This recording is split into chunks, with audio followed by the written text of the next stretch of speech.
Hi மக்களே, எல்லாரும் எப்படி இருக்கீங்க? இன்னைக்கு எதை பற்றி பார்க்க போகிறோம்னா, ஒரு மீன் அதுவும் மரபணு மாற்றப்பட்ட ஒரு மீன் சைனாக்காரன் உள்ள இறக்கிட்டான். அது என்ன மீன், அது ஏன் அப்படி செஞ்சாங்க அப்படின்னு சொல்லிட்டு வாங்க டீட்டெயிலாக பார்ப்போம்.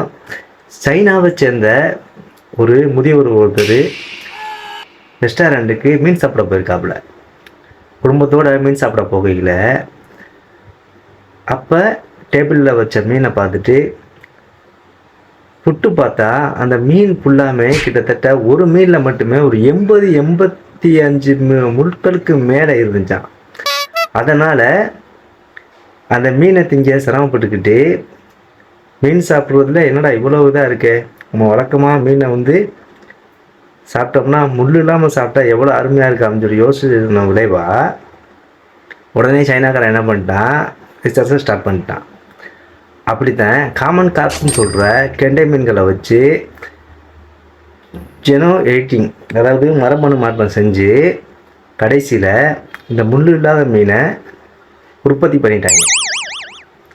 இப்போதைக்கு சோதனை முறையில் குட்டையில் வளர்க்கப்படுற இந்த காமன் கார்ப்னு சொல்கிற கெண்டை மீன்கள் நாளடைவில் ஆற்றுப்பகுதியிலேயோ குளத்து பகுதியிலேயோ கலந்துச்சுன்னா அதுக்கு பின்பு ஏற்படுற மாற்றம் தெரியலை. அது என்ன ஆகும்னு தெரியலை. அது வந்ததுக்கப்புறம் தான் தெரியும். சரி, இந்த மீன்கள் வந்துச்சுன்னா அதுக்கு இருக்கிற நல்லது என்ன கெட்டது என்ன அப்படின்னு சொல்லிட்டு அதுக்கு பின்னாடி தான் தெரியும்.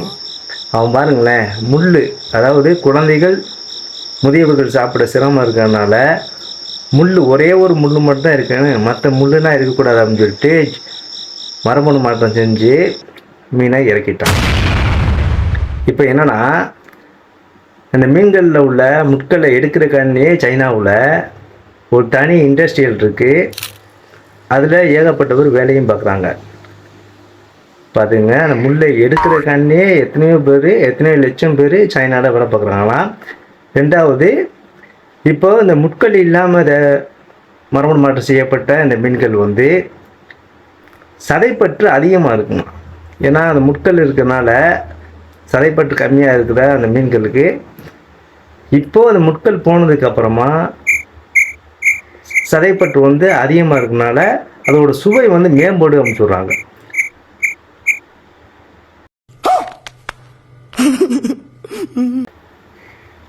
பாருங்க எப்படின்னா கொண்டு வந்தாங்க. இது கிறிஸ்பிஆர் கேஸ்9 சொல்கிற டெக்னாலஜியை பயன்படுத்தி மரபணு மாற்றம் செய்யப்பட்டு தயாரிக்கப்படுற இந்த காமன் கார்ப்னு சொல்கிற கெண்டை மீன்கள் நம்ம ஏரியா பகுதிக்கு வந்துச்சுன்னா பார்ப்போம். எப்படியும் கலந்து விட்ருவான். வந்த வரைக்கும் பார்த்து சாப்பிடுங்க. ரைட்டாக மீன் சாப்பிட பிடிக்கும், முள் இல்லாமல் சாப்பிட்றவங்களுக்கு அவன் கண்டுபிடிச்சிட்டான். நம்ம ஏரியாவில் வந்துச்சுன்னா கண்டிப்பாக சாப்பிடுங்க. வர்றதை பார்த்துக்குறோம். இன்றைக்கி ஒரு மரபணு மாற்றம் செய்யப்பட்ட ஒரு மீனை பற்றி பார்ப்போம் வாங்க.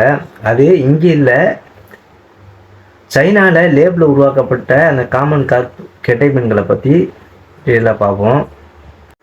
மீன் சாப்பிட பிடிக்கும், ஆனால் அந்த மீனில் முள் இருக்கக்கூடாது அப்படின்னு நினைக்கிறவங்களுக்கானே ஒரு வரப்பிரசாதமாக நம்ம பங்காளியான சைனாக்காரங்க இருக்காங்கல்ல, அவங்க மரபணு மாற்றம் செய்யப்பட்ட ஒரு கெண்டை மீனை உற்பத்தி பண்ணிட்டாங்க. கிறிஸ்பிஆர் காஸ்9 சொல்கிற ஆய்வகத்தில் ரிசர்ச் பண்ணி காமன் கார்ப்னு சொல்கிற கெண்டை மீன்களை உற்பத்தி பண்ணிட்டாங்க. அதில் மஸ்குலர் இன்டர்ஃபோன், அதாவது உட்புற முட்கள் இல்லாமல் இந்த மீன்கள் இருக்கிறதுனால அந்த முட்கள் இருக்கிற இடத்துல அதிகப்படியான சதைப்பற்று உருவாகி இது சதைப்பற்று அதிகம். ரெண்டாவது, சாப்பிட சுவையான மீன்களாக மாறி இருக்கான்.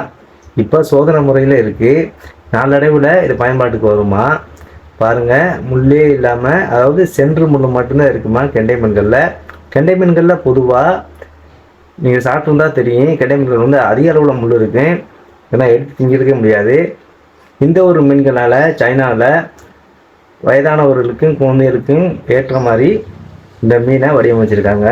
பாருங்க, சாப்பாட்டில் கூட பொறுமையை கூட்டி விட்டாங்க. இப்போ எங்கள் பகுதி கடல் பகுதியிலேயே கெண்டை மீன்கள் அதிக அளவில் கலந்துருச்சு. ஏன்னா மழை பெஞ்சு ஆறு குளத்தில் உடைப்பு ஏற்பட்டு கடலில் கலக்கிறதுனால இந்த கெண்டை மீன்கள் இப்போவே கடலில் ஃபுல்லாக கலந்துருச்சு. ஆனால் அதோட வளர்ச்சி அபரிதமாக இருக்கு. சப்போஸ் இப்போ சைனாக்காரன் விட்டு அந்த மரபணு மாற்றம் செய்யப்பட்ட அந்த மீன்கள் வந்துச்சுன்னா அது இது ரெண்டையும் கலப்பின வகையில் அப்போ இருக்கக்கூடிய அந்த மரபணு மாற்றம் எப்படி ஆகும்னு தெரியல. வர்ற வரைக்கும் பார்ப்போம். மீன்கள் பாருங்கள், மரபணு மாற்றம் செய்யப்பட்ட காய்கறிகள், மரபணு மாற்றம் செய்யப்பட்ட மீன்கள். ஃப்ரீயாக இருங்க.